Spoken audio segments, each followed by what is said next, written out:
দর্শক, কপালে থাকলে নাকি এভাবে আসে। দেখুন, এখানে বন্যা হয়েছে এই এরিয়াতে, আর এই বাড়ির মধ্যে বন্যার পানিগুলো প্রবেশ করে এই পাশ দিয়ে আবার বেরিয়ে যাচ্ছে। এটা উঠোন, আর এই উঠোনে দেখুন কি পরিমাণ মাছ এসে জমা হয়ে আছে। এগুলো খাল বিল থেকে উঠে এসেছে, মানে বন্যার পানির স্রোত পেয়ে এই মাছগুলো খাল বিল নদী নালা থেকে উঠে এই বাড়ির উঠোনে এসে জায়গা নিয়েছে। দেখুন কি চমৎকার দৃশ্য। এই লোকটা আবার, মানে এই বাড়ির লোকটা এই নেটটা দিয়ে মাছগুলো তুলে নিচ্ছে। দেখুন কি চমৎকার দৃশ্য। অনেক মাছ, কিন্তু ছোট সাইজের মাছ, কিন্তু অনেক মাছ, মানে এগুলো সম্ভবত পুঁটি মাছ হতে পারে। অনেক মাছ দেখুন কি চকচক করছে, দারুণ লাগছে দেখতে। এখানে পানির স্রোত যাচ্ছে আর খালবিল থেকে উঠে এসেছে মাছগুলো। এই যে দেখুন, বাড়ির একদিক দিয়ে পানিগুলো প্রবেশ করছে আর আরেক দিক দিয়ে বের হচ্ছে। আর এখানেই দেখুন এই মাছগুলো, দেখুন কত চমৎকার লাগছে দৃশ্য। আমার বাড়িতে হলে তো আমি প্রচুর পরিমাণে মাছ ধরতাম, দেখতে খুবই ভালো লাগছে।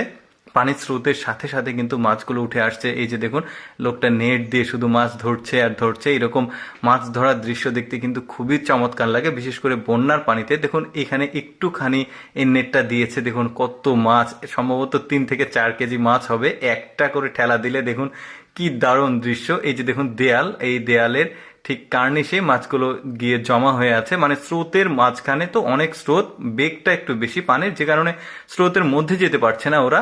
স্রোতের ঠিক সাইডে এসে সব মাছগুলো জমা হয়ে আছে। দেখতে খুবই ভালো লাগছে। ওই যে গেটের নিচ দিক দিয়ে পানিগুলো বের হচ্ছে, আর এই লোকটা মাছগুলো সাইড থেকে ধরে নিচ্ছে। দারুণ দৃশ্য। কিন্তু এর পরেও কয়েকটা দৃশ্য দেখাবো আপনাদেরকে মাছ ধরার বন্যার পানিতে। দেখতে থাকুন এই ভিডিওটি। আমার কাছে খুবই ভালো লেগেছে, খুবই চমৎকার।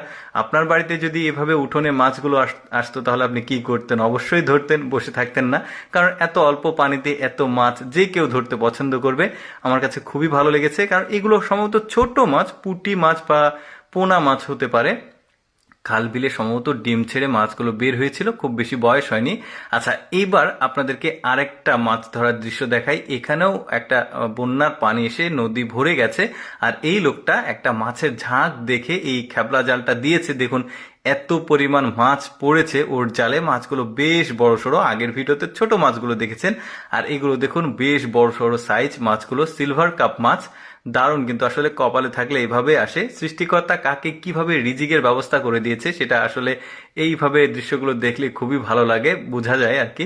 তারপরে এই লোকটাও দেখুন একই কাজ করেছে, নদীতে এসে জাল দিয়েছে। আর মানে মাছের ঝাঁক দেখতে পেয়েছিল, সেখানে এসে এভাবে জাল দিয়েছে। একসাথে এতগুলো মাছ বোটে করে এসে আসলে এই খেপলাটা দিয়েছে। মানে দুইজন মিলে তুলতে হচ্ছে এত পরিমাণ মাছ। দেখুন বড় সড়ো মাছ, দেখতে ভালোই লাগে এই ধরনের দৃশ্য। কপাল ভালো হলে যা হয় আর কি। তো যাই হোক দর্শক, কেমন লাগলো আজকের এই বন্যার পানিতে মাছ ধরার এই ভিডিওটি? কমেন্ট করে জানাবেন। আর এরকম মজার মজার ভিডিও প্রতিদিন দেখতে আমাদের